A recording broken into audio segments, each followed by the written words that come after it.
Le canal carpien est une gouttière osseuse étroite formée par les os du poignet. Elle est inextensible et fermée par un ligament solide, le rétinaculum défléchisseur. Le canal carpien est la zone de transition entre l'avant-bras et la main. Le canal osseux est formé de dehors en dedans par le scaphoïde et le trapèze, le lunatum et le trapézoïde, le triquetum et le capitatum, le pisiforme et l'amatum. Cette gouttière est osseuse et fermée par une lame fibreuse antérieure, le rétinaculum défléchisseur du carpe, tendu entre le pisiforme et l'annulus de l'amatum médialement et le scaphoïde et trapèze latéralement. Elle contient les 9 tendons défléchisseurs du carpe et le nerf médian assurant la sensibilité de la face palmaire, des 3 premiers doigts et de la moitié du 4e.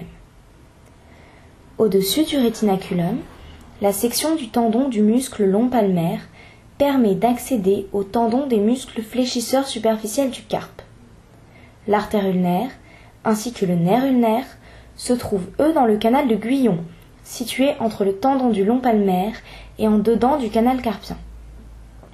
Le tendon du muscle fléchisseur radial passe lui dans la partie latérale du canal carpien, alors que le tendon du fléchisseur ulnaire du carpe n'emprunte pas le canal carpien et s'insère sur le pisiforme. Au-dessous du rétinaculum, on trouve 2 plans.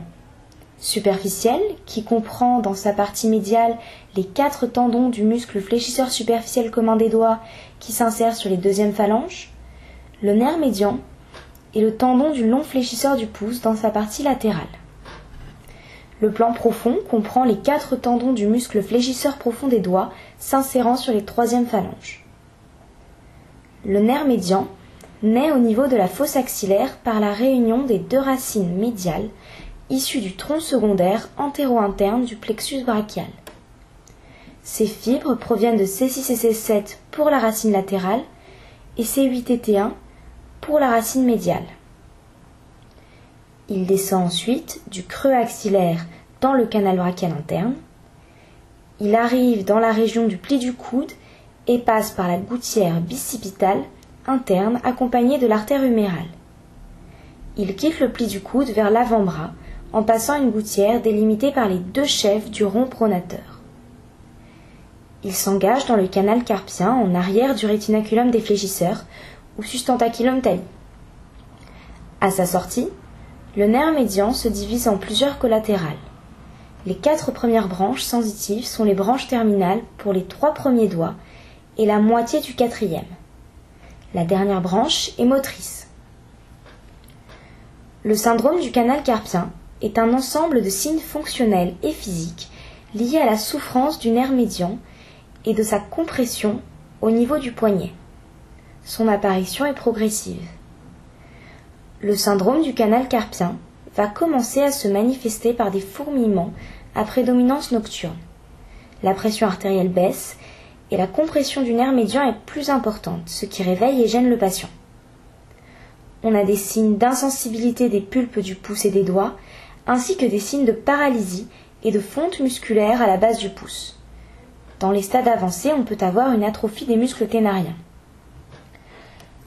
L'apparition de ce syndrome est favorisée par des séquelles de traumatisme du poignet, des déformations osseuses après fracture, une activité professionnelle qui muscle davantage le poignet, ou des déformations du poignet avec l'âge. Il se rencontre essentiellement chez l'adulte et plus souvent la femme de 40 ans. Le diagnostic est principalement clinique mais confirmé par un électromyogramme du nerf médian. On y distingue un histogramme avec des pics correspondant aux stimulations du nerf médian.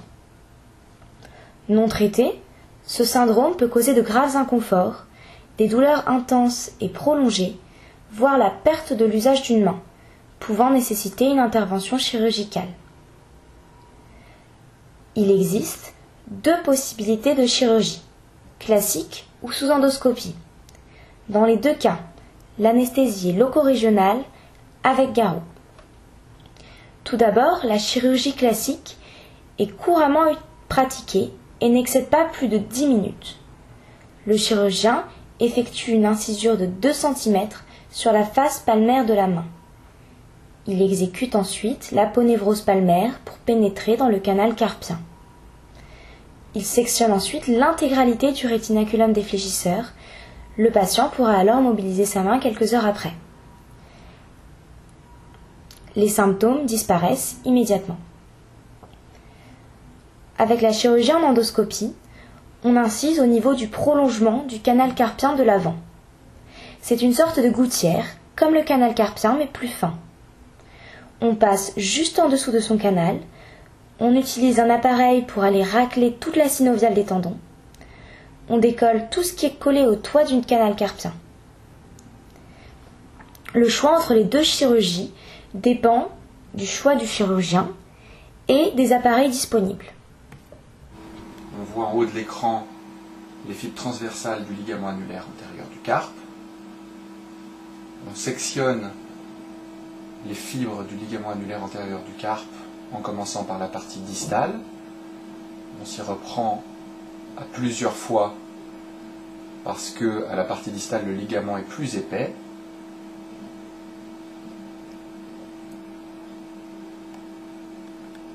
On finit ensuite de sectionner le ligament sur toute sa longueur.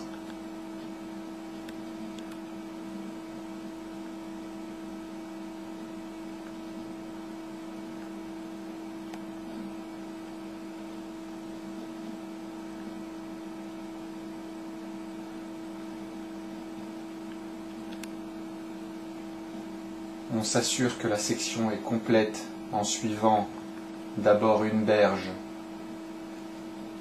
du ligament, puis l'autre berge. On voit que les deux berges sont séparées d'environ 1 cm, 1 cm et demi.